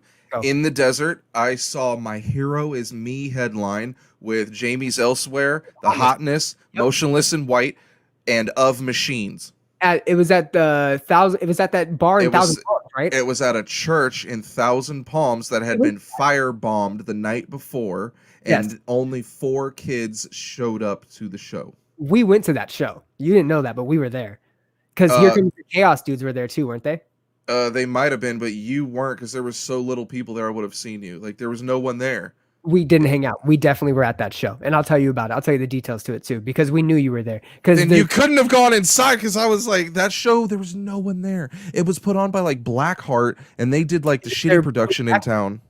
Yeah, it was their coming back show. They were the ones that did the For Today, the Cafe Abuelita show, which was that was bananas. And that's when they stopped doing them. So what's crazy about this, and a lot of people may not know, but quick backstory, we were from a town where there was no venues. There's not like a concert hall or there was no venues. All the venues that we had were churches or like diners. Hookah bars, the fucking sports bars. They always doubled as something else so that if you booked it, you always had to worry about other shit like selling alcohol, and all ages bands don't sell alcohol. Do you remember the Mexican joint that was over by the casino, La Paradiso? Me and Claiborne talked about it when he was on there. Warhol used to play there all the time, and it was a mariachi venue, and it doubled as a venue. Was it near Fantasy Springs? Yeah, La Paradiso right there. It's that little Mexican joint. It's in a hole, right? It's like a hole in the wall. It's literally just one building, and it's La Paradiso. Yeah. It's like a dance hall. It's like a dance hall.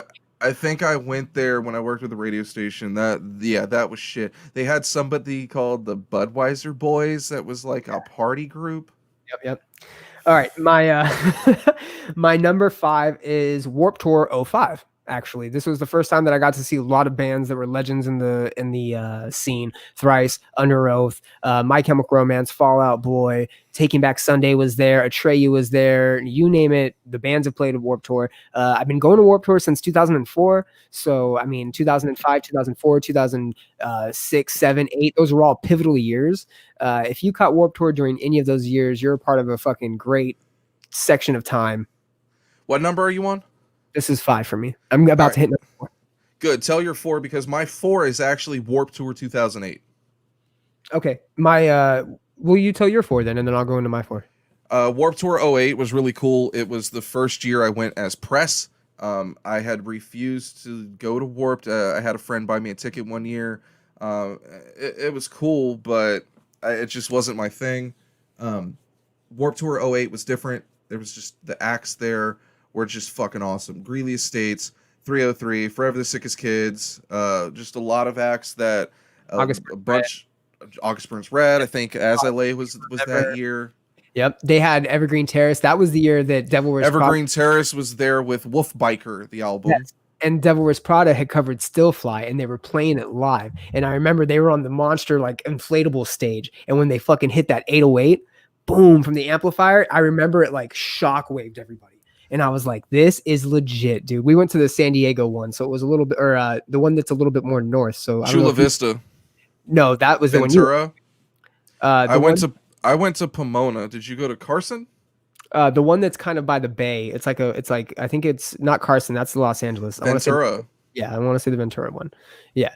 And what's crazy is they had set Devil Wears Prada up next to like a building, so there was dumpsters and shit that you could sit on. So people were actually like, it was a fucking weird show for or a weird spot, I think, for Warped Tour to have stages set up, but it was cool. Great year. That's probably the best, to be honest. 08. 08 and 10, because 10 had Suicide Silence and Whitechapel back to back. That was also the year my band got to play One Lonely Day, and that was fun. What's your number 4? My number 4 is Taste of Chaos 06. This hands down had the best lineup of all time. So think about it. 2006, this is who we had. Opener was Pelican. I don't know if you guys ever listened to Pelican. Phenomenal instrumental band. I don't know what the fuck that means. You had Atreyu. You had Azalea Dying. You had Deftones. You had Thrice. You had Azalea Dying. And you also had Story of the Year. Fucking phenomenal show. Taste of Chaos. I mean, I don't know why they even got rid of this. They brought it back. Undoubtedly they had to, but it was just a fucking phenomenal year. You want me to go through number 3, 2, 1, then you hit 3, 2, 1? Yeah, we can do that. Okay. My number 3 is Chiodos, The Devil Wears Prada, Scary Kids Scaring Kids, Undermined, and Silverstein at Soma Main Stage. Silverstein was not on that show. Was it Emery? The show was Chiodos, The Devil Wears Prada, Pierce the Veil, Scary Kids, and Undermined. The Bone Palace Ballet Tour. It was Pierce? Pierce the Veil. Pierce the Veil? Okay. I'm pretty sure Pierce the Veil was on the entire tour and not just a one-day thing. Or am I tripping? Because they did do that. That's San Diego, so I could see Pierce the Veil playing. I went to a Scary Kids show where Pierce the Veil was added to the bill that was not a part of the tour. The bill was weird, man. 4-letter lie, The Deer Hunter, Scary Kids. I mean, it definitely was, yeah. Yeah, that tour is on my list too. Yeah, okay. Number 2. My number 2 is Summer Sanitarium. I've talked about this several different times. It was Mudvayne opening up for Deftones, opening up for Linkin Park, opening up for Limp Bizkit, opening up for Metallica. I mean, once in a lifetime show, probably at the LA Coliseum, 99,000 people. It's fucking just crazy. I was 13, first time seeing tits like up close multiple times. It was fucking great. I got drunk at 13 with my friends. It's a fucking great time. I mean, can't ask really for like a better first big show. I've only been to a handful of like gigantic stadium shows that have really shook me to my core. Obviously it was Metallica, a huge influence on me growing up. Granted it was the St. Anger tour, but I mean, as a 13-year-old and they're coming back, a pivotal band like that, there could have been a better time to see him. So, and I got to see Limp Bizkit, Linkin Park, Mudvayne's, Deftones, like, come on, great show. My number 1, and we'll have you finish, was, so I had a 3-way tie for Thrice shows, obviously, because it's Thrice, and I know how much you love them. But my number 1 was the first time I saw them headline their own tour, and that was in 2005 with Under Oath and The Bled at Soma Main Stage. Me and Aaron Pash, shout out Aaron Pash, went down to Matthews. We actually saw 2 shows back to back. So that was the first show. And then the next night we saw another show main stage. It was Death by Stereo, Seosin, Avenged Sevenfold, and some other band. I forget. Oh, I Am the Avalanche. Wow. I Am the Avalanche, Death by Stereo, Seosin, and Avenged Sevenfold. And this is in Seosin didn't have an album yet. So they were only on an EP and they were the supporting act for Avenged Sevenfold, who had just released City of Evil. So City of Evil tour with Seosin, I Am the Avalanche, and Death by Stereo. Fucking bananas. But those are the 2 shows we did back to back, and the Thrice show, hands down, with Under Oath, and then The Bled, phenomenal. Yeah, hands down, number 1 show, I think. I don't know. You're gonna rearrange the list. I'm have to. There's some I forgot, I'm sure, bro. I've been to hundreds. I mean, you too. We thought about it because it's the 13th. Like, why are we gonna pick your top 13? It was fucking hard to do this, bro, all day. Or since you said it, I was like, fuck, yes. I have. I think organizing them was a little difficult, but when I wrote them all out, I had about 10, so it wasn't I too got like crazy. 30, Yeah, that's 30 up rough. here, bro. My top 3 is all scene tours. You attended one of these with me. So, number 3 is a tour I attended in North Carolina. Shouts out to Just In Case. I took him to this show, blew his mind. I like this because I think it was one of the most well put together lineups on a tour ever. Veil of Maya was headlining. They got to choose who they took, and I think all these bands blended perfectly with their style. North Lane, Structures, Vildiarta, and Here Comes the Chaos. Or I'm sorry, Here Comes the Kraken, Mexico. Here Shout Comes out. the Chaos. Shouts to Daniel. That was yeah, but that tour was incredible. Love that show. That was really good. Wow, that is a unique one for you to pick at number 3. But I mean, Velamaya, I mean, they're phenomenal. I've seen them live a couple times, and they do put on a great show. Someone I was reading on Reddit said that they're their favorite act live. Well, yeah, their new vocalist Lucas is just damn solid. Hey, I was really a fan of Brandon in the old style, so I didn't want to like Lucas, but damn, he's amazing live. He was incredible on Warped. I never heard him fuck up. He was a really nice guy, really cool dude, humble. He's a dude you want to root for. So yeah, Lucas is the man. My number 2 is a tour that produced some epic interviews for me. Kevin attended it with me. It was a good show. The Delicious Tour, headlined by Pierce the Veil, Emma Rosa with Johnny Craig, Breathe Carolina, and Four Letter Lie. hey, I remember when we saw Breathe Carolina, and I mean, that's a party. You're getting Audio overload, right? no, we saw him with Alisana. Remember? Then Dance Gavin was supposed to play. It was Breathe Carolina, Mayday Parade, and Alisana. Breathe Carolina was not on that show. No? I thought you and No. saw Breathe Carolina, and they had a bunch of balloons. I mean, that sounds like them, but I've never seen Breathe with You aside from Audio Overload, and that was outside. That was the big festival thing. Maybe they did they play in like that like tent area? No, they had the main stage. Yeah, they were on the big stage. They were definitely one of the bigger acts there. My bad. Because I took the same chick to see Breathe the other times. But the Delicious Tour, the poster was really cool. It was like melting ice cream. It's just the styles blended together perfectly. I was a huge Breathe Carolina fan, and Pierce the Veil and Johnny and Four Letter Lie. Four Letter Lie was a really underrated band. I think they could have been something similar to like Secrets, how they have like that post-hardcore feel, but they're very like radio rock orientated. And Mod's son was the drummer of that band, Derek, so he came from that. That was really cool. Didn't the guitarist go to A Day to Remember?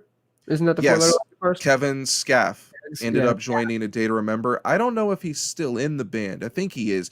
What was interesting to me is I've never liked Jeremy singing, and I thought Kevin sang amazing in Four Letter Lie, and he's literally never got the shot in A Day to Remember, so that's kind of been weird to me.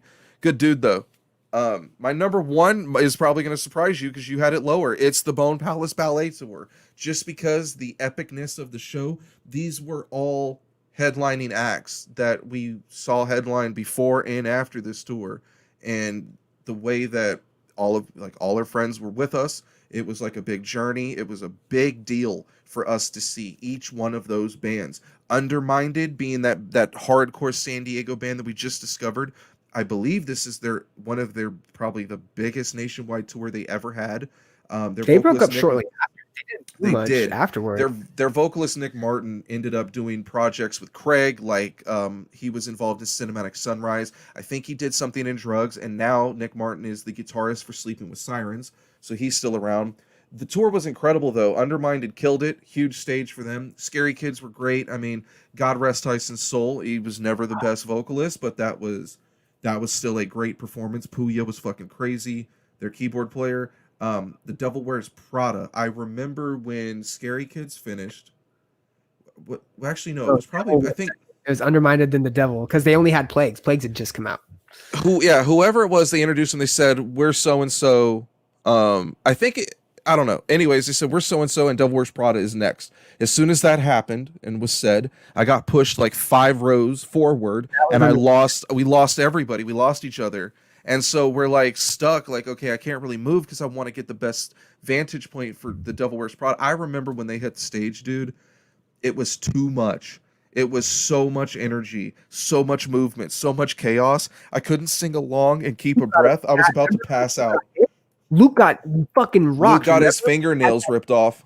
No, he had that fat fucking hematoma. He got punched in the face, all super hard. Yeah, but he also had a fingernail ripped off that hit somebody's shoe when he flung his hand back. Oh, that's right. That's right. John got Yeah. fucked too, I Yeah, think. he was like he needed to hit like first aid or something. Like he didn't see the whole end.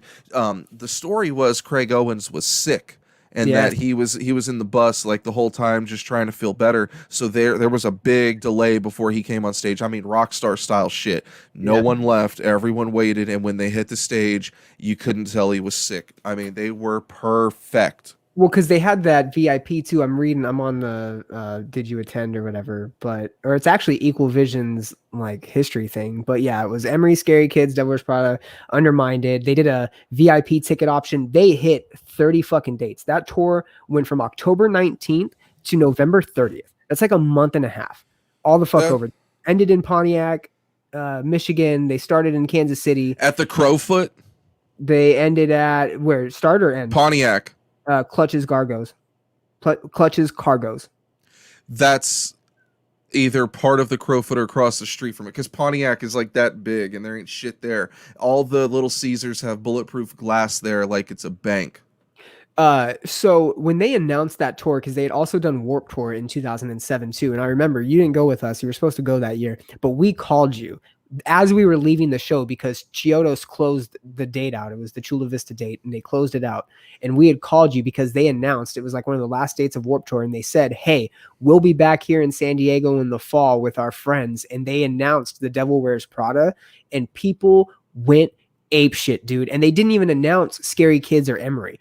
He waited until people shut the fuck up. And then he was like, plus we'll have Emery and Scary Kids. And people lost their minds. And I remember calling you going, oh, dude, they just said that they were doing this tour. We got to go. And we had planned it like that day.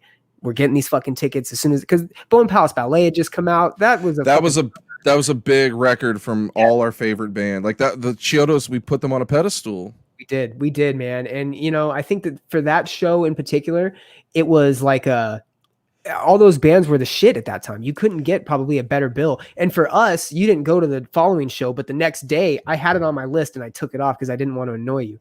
But the very next day, me, Luke, and John went and saw Thrice and Brand New with Me Without You at fucking the Wiltern in LA. So we went and saw, that was a fucking, I like how you had that pre-typed too. Ready to go. Updated. Ready to go. So again, another weekend for me of shows, and that one, man, that should have been my number one. I had a toss up. This was hard. I remember that show because we all attended the Chiodo show and you guys were begging me to stay. And I was like, I can't, I got to go back. And I had the F-150. And so I drove back to the desert. And when I did, like leaving San Diego was nothing but fog because, late at night, the coast, that's what happens. And so I can't see. So I'm going like, 40 or 50 and this like fucking Beamer's going 120 in the fog. I never saw him again. I don't know if he like it disintegrated or what, but that was crazy. Back to the Future, bro. He was out of here. So I'm a little confused on something. I know for sure we did not watch Emery at that show, but I have a poster here of the Bone Palace Ballet Tour, and it says that, but it also doesn't list Pierce the Veil or Undermined. So we attended either some special version of the show, like the West Coast dates or something like. Emery was on that because I thought it was Silverstein and Emery because I've seen Silverstein and Emery every time I've seen them together. It's like they're fucking weird. I don't know why, but I've only seen Silverstein like 3 times. Although I did see Silverstein with A Day to Remember and The Devil Wears Prada too. I gotta get to the bottom of this because I know Emery wasn't there because I had seen Emery at Audio Overload and then I literally didn't see them again. No, they were not at Audio Overload, dude. Yes, they were. I gotta. If I get the laminate, are you gonna apologize? No, I guarantee you they weren't, dude. I was a huge Emery fan. I saw them in 2006. I got them all right here. Get it. All right, you ready to bow down? All right, so I got a Dirty Heads laminate, Collie Buds laminate, Collie Buds, Set It Off, South by. I believe you. Shut up. I wanted to see it say Emery. Yo, I might not even have the Audio Overload laminate on here because it wasn't a real laminate. It wasn't. But you should. Oh, we don't have that skateboard anymore. I was gonna say we have a skateboard with all the signatures. We raffled that shit off. I have the pictures of it. Yeah, it ain't in here. I know Emery was on that. I could probably find the fucking poster for that. The Phoenix Club in Anaheim, right? Oh, I don't even know what the hell that venue was called. That was some weird shit, dude. Oh, bro, you might be right. Yeah. They're way up. I don't know if this is the actual bill. So check it. It's not. It's Last FM. It says audio overload, August 24th, 2020. I think that might have been when it was uploaded. But it's The Millionaires, Ann Arbor. Yep. None, and then there were none. Breathe, Carolina. Vogue in the Movement. Broken Side, Hyper Crush. But then there's a ton of like other bands in there that I don't think were on there. Emery's on the list, but there's like other bands too. And I think it's just labeling like bands. That's right, because I forgot that fucking Broken Side was the band that who was the band that we did like, and then Broken Side was like the ones, was it Hyper Crush? Hyper Crush was the ones we liked, and Broken Side were just like, dude, why did we eat? Like, we had an autograph signing with them at our booth, and they decided like, oh, we're not going to do it, but we'll do the interview. And I told them, well, that's not how this works. I'm not about to help you guys out when so far you've fallen through on everything you said you're going to do for me. So yeah, fuck them. No one liked them. Like, the promoters hated them. Yeah, dude. Everybody did. It's fucking ridiculous. I gotta find this flyer. But yeah, Emery was there. The Bone Palace Ballet Tour is the one we gotta find a flyer for, because it's in an AP magazine I have somewhere. I know for sure Emery wasn't there. I know for sure Silverstein wasn't there, because I've never seen Silverstein live. Ever. But if you look on it, like, Underminded was the opener for like it had to be like at least half the fucking tour, like across the country. Okay. So I am on crack. Yes. No, hold on. God damn it. I'm on a page that's like got video clips from that. There's Pierce the Veil, December 7th, Bone Palace Ballet Tour. Although we went in November, but it was uploaded on December 7th. And it's them. Okay, so check this out. Emery in Seattle. There's a video of Emery in Seattle on the Bone Palace Ballet Tour. And I think it might be a West Coast, East Coast thing, or a select date type thing, because I know we didn't have Emery. Emery's from what, Seattle or Portland? Where are they from? Bend? I think they're from Tennessee. I feel like they're from the South. They might be. I'm looking it up right now. Yeah, Freddie Mercury, Bone Palace Ballet Tour, November 29th. Freddie Mercury? That's the name of their song, Freddie Mercury. Listening to Freddie Mercury. Says by Emery. Walls by Emery, November 2nd, Bone Palace Ballet Tour. I mean, they're on a lot of the dates, it looks like. Yeah, they're definitely on the Oh, they're from Seattle. Oh, but they were founded in South Carolina. Okay, so that's where my confusion was. They're on the Baltimore date. I think they were on that, dude, because I love Emery. And I wrote them on. I wrote Chiodos, Devil Wears Prada, Scary Kids, Emery, Silverstein, and then I crossed out Silverstein. I didn't have Pierce the Veil on there. Pierce, you might be right about that too. Yeah, they were for sure on that. And that makes sense. San Diego, they're from San Diego, so yeah. Fucking great, bro. Great show. Are we done? We wrapping this up? Are we doing worst live? Because we only did one of each, right? I have mine. Yeah, I tried to get a bigger list because I thought it would be easy, but you know, when I think about it, I don't go see a lot of bad bands, and as much as I would like to put Blood on the Dance Floor on this list, if you're judging a band based on how their album sounds, Blood on the Dance Floor was a 10 out of 10, unfortunately. Honorable mention, I'm going to throw this band out there, a Rise band that didn't live long, Alive Like Me. Just absolutely fucking terrible, should have never been signed. Apparently he was a rich kid. But my worst live performance ever, I think I've mentioned this before, Sworn In is going to take the cake because they headlined, they performed 4 songs total, they weren't very good, the songs musically and vocally didn't sound like the album, and it overall was just a disappointing performance. They also played with The Plot and You, and they suck too. Plot and You is rough. Who's a band that you were disappointed you live? Like you were really excited about them going in, and then live you were like... Sworn In and The Word Alive. Okay. Okay. The Word Alive back in 08, 09, when I used to get CDs in the mail when CDs were a thing. Fearless was very kind to me, and they would send CDs for me to review and get interested in interviewing bands. One of them was The Word Alive. I knew Craig Mabbitt started the band. I checked him out. I knew Tyler Smith from In Fear and Faith and Greeley Estates and every band under the sun that he had been kicked out of. I knew he was in the band, so I figured it'd be cool. And when I checked it out, I liked it. I thought the record was really cool and slick singing and heavy breakdowns. Casanova Rodeo was a cool song. And I showed my friends and they thought it was cool. And then they're like, yo, you know he's going to suck live. And I'm like, no, don't say that. And they started showing me videos like, yo, they suck live. And I'm like, well, that's really bad. That has to be like an early video. Well, sure enough, I went to the Glass House and I saw him on the Cuter in a Coffin tour. From first to last, Alisana, Asking Alexandria, and The Word Alive. I think Memphis might have been on the show too. But they had just been signed to Fearless and like shouted out the Fearless people. So I went and I talked to one of the girls over there that I knew, and she said that the Fearless people had never seen The Word Alive live. And that was their first time. And so after I watched the set and I listened to him butcher all the clean singing, I was like, oh my God, are you regretting it yet? What did she say? No, or was she not? I didn't actually ask her that. But the worst part was Telly walked up and then I had to act like I was, cool and thought he was great. Fuck, man, you're striking a chord because you mentioned the word. Who was on that tour? The Cuter in a Coffin tour, from first to last. Alisana, Asking, Word Alive, Memphis Mayfire. Actually, yeah, you know what? I went to that show. I went to that show at. You said you went at the Glass House. Uh-huh. I went to the one that was in the stop before that. But you know what had happened? Are you ready for this? We bought tickets for the wrong date. It was supposed to be at the Glass House. So we had gotten to the venue. It was at the Edge or whatever that weird venue up in like Bakersfield is. We had gotten there and it was fucking dead. They had played like the night before and we were like, what the fuck? And it was at the Glass House. You drove to Bakersfield? Yeah, and that was right after, because we were in LA at the time and we were like, hey, we're going to go up to this Bakersfield. And we were in like we were doing something out there and it was me, Angelo, Christine. It was a couple people. Yeah, dude, we fucked up. And what's crazy is that was right after Sleepwalking came out. So we were super hyped on fucking Memphis because they were fucking Sleepwalking was dope.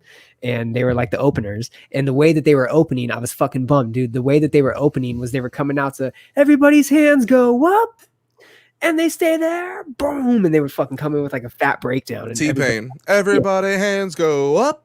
My worst band ever. And I've said it before and I'll say it again. And it's fucking conflicting because this was going to be in my top 13 shows just for the sake that it was lower definition, but A Static Lullaby at their CD release show at Factory in Hollywood is by far the worst live performance I've ever seen. They played their cover of Toxic over the speakers from their iPod. It was god awful. They were drunk. They couldn't remember the fucking lyrics for the songs that they had written. And I had seen A Static Lullaby several times before this at a couple of Taste of Chaoses and on a standalone show, and they were not that bad. It was the worst performance of all time. Maybe second to Cottonmouth Kings. Oh my God. Yeah, I totally forgot about that because like when I even thought about earlier, like good shows, I was like, Lower Definition was cool that night, but oh man, A Static Lullaby was so bad and so drunk. They had that Toxic cover that was like popular at the time, probably more popular than any song on that terrible Rattlesnake album they over promoted. They had just done it too, but the album was out, so they weren't going to talk about the cover. They were just going to talk about the album. And it sucks because you could get that cover on the album when you bought it. So you should have just hyped it up with the album. It was the worst.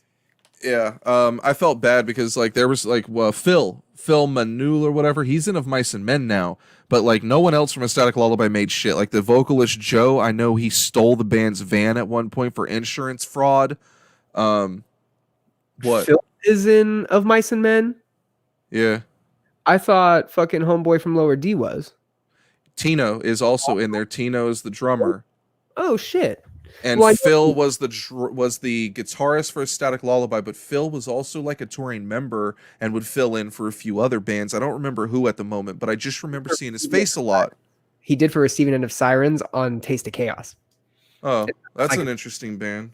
But that's also when the Receiving End of Sirens first didn't have The Earth Sings Me for Me. It was just that other album, the Prison Break, Planning a Prison Break or whatever that one is. They had a song called Smoke and Mirrors on The Earth Sings Me for Me, and it sounded like Linkin Park. Yeah, and that's why you liked it. But in reality, that album is phenomenal. The whole album. I tried to listen to the rest of it. It wasn't like that song, and so it bummed me out. But I was also like, at the time, I only wanted breakdowns. I listened to that on the way home on Thanksgiving last year from Houston over and over again. It kept me awake. I'll probably have to do it this year. I'm looking forward to doing more introspective conversations like this, since this is like our element. We were supposed to have Justin Jack with us. I know he had some good shit to contribute. Yeah, he was in a car wreck some time back. Yeah, he was in a car wreck just today. He is a car wreck. He had a splitting migraine, so he couldn't stare at the screen. So R.I.P. to Justin. Hope you feel well. Get better soon, kid. We're going to be bringing you more introspective conversations like this, and you are more than welcome to contribute if you want to comment, or maybe I'll be nice enough and let you come on the show. Gotta be nice. Or maybe I'll let you come on Brian's face. Brian, tell them where they can find you. OnlyFans. Travis with the CHRAVIS chaos. You can find me at The Common Chaos, Instagram and Twitter. That is I don't know what those are. Oh yeah, those are, dude, that's dope that you have those. That is my podcast. Brand new episode up tonight called Pulse Check. I talk about the election and how we're all still alive. You don't have to keep worrying about it. Of Brian of Death on my Instagram and my Twitter. That's where you can find me, commonchaos.net for the podcast. Yeah, Danger Kids, they are not good. Oh, they are good, and they're coming back, and they're some of the nicest people on the planet. Yeah, dude, Dave Grohl's in the Ghost. So people were telling me, like, yo, I need you to tell me who's in Ghost, because we think Dave Grohl's in there. I'm not going to tell you who's in the band, but I'll tell you Dave Grohl was never fucking in the band, and it's nobody you recognize. He did a live show with him, though. He did one show. Here's that terrible festival with Hollywood Undead and Hollywood Undead, Buck Cherry, Limp Bizkit. Texas Showdown Fest. This was garbage. I'm depressed that I missed it. It was in El Paso. It was fucking trash. Oh man, I'm trying to look for another good one. I didn't even go on that tour. This was a fun one. Revolution. Wasn't it? Huh?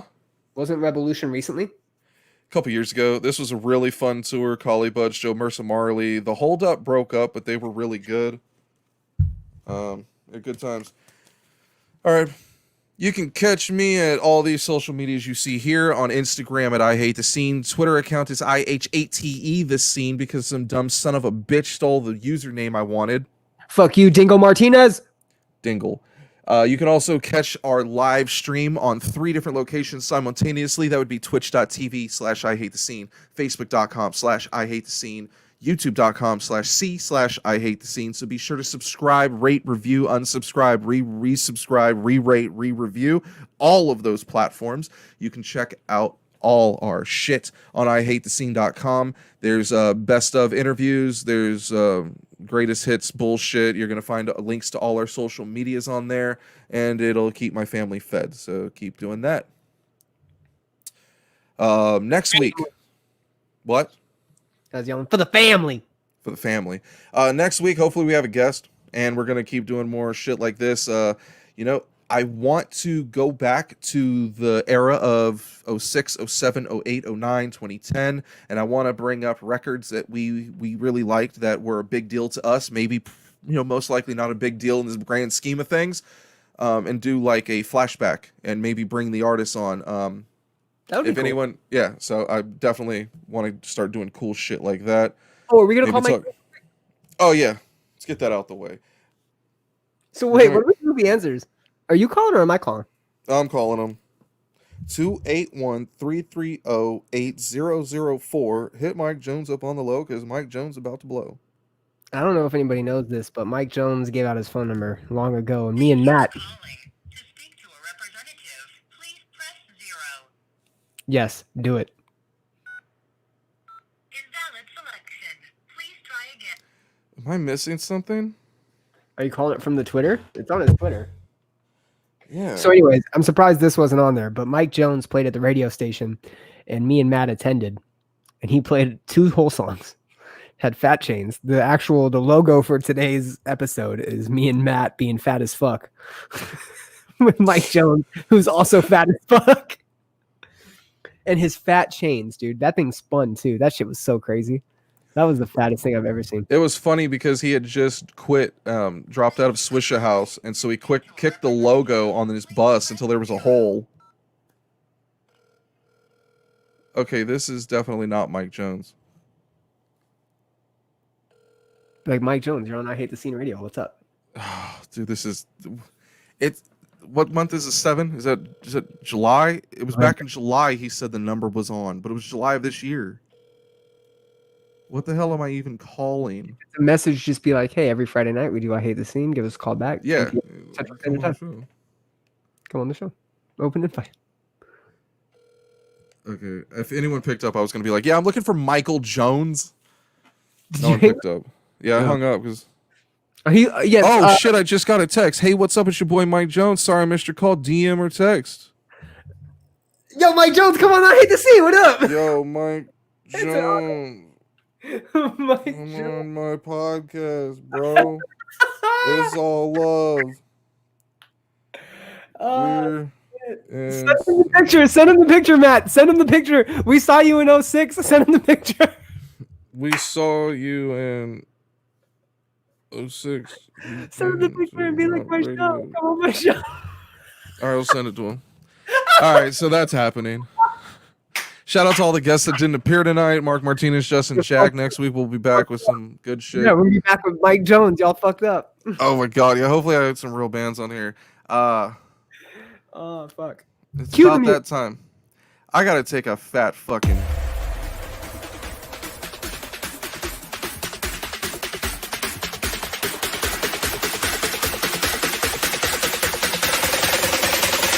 I knew I was fucked.